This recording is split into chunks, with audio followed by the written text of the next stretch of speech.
उम्मे जमील ऐसी औरत थी जिसका नाम सुनकर शैतान भी कांप जाता है, और यह इतनी ज्यादा बुरी थी कि यह अकेली ऐसी औरत है जिसके बारे में कुरान पाक खुद कहता है कि यह जहन्नम में जाएगी। यह इतनी ज्यादा बुरी थी कि इसे एक लक़ब दिया गया, जहन्नम की माँ। उम्मे जमील का असल नाम अरवा बिन्त हरब था और वह अबू सुफियान की बहन थी। उसकी शादी अबू लहब से हुई, जो मक्का के सबसे ताकतवर और अमीर आदमियों में से था।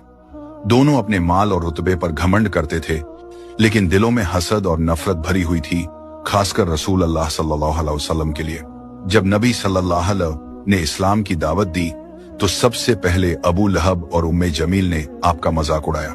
अबू लहब ने कहा, तेरा नाश हो ए मोहम्मद, और उम्मे जमील ने अपनी जुबान से ऐसी आग भड़काई कि मक्का के लोगों में इस्लाम के खिलाफ जहर फैल गया। हर रोज सुबह वह औरत कांटे और लकड़ियां उठाकर रसूल अल्लाह सल्लल्लाहु अलैहि वसल्लम के रास्ते में फेंका करती ताकि आपको चोट लगे। दिन के वक्त वह बाजारों में इस्लाम के बारे में झूठ फैलाती और रात को लोगों के दरमियान फितने और बदगुमानी पैदा करती। उसकी जुबान तलवार से तेज थी जो किसी के ईमान को चीर देती थी।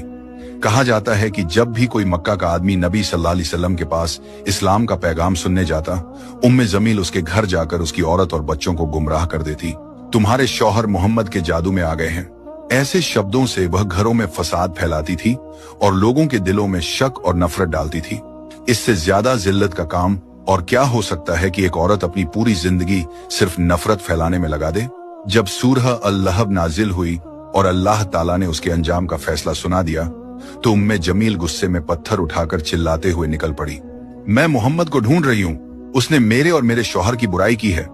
लेकिन जब वह मस्जिद हराम पहुंची, रसूल अल्लाह वहां हजरत अबू बकर रज़ी अल्लाहु अन्हु के साथ बैठे हुए थे। अल्लाह ताला ने उम्मे जमील की आंखों पर पर्दा डाल दिया। वह आपके सामने से गुजरी मगर देख नहीं सकी। उस वक्त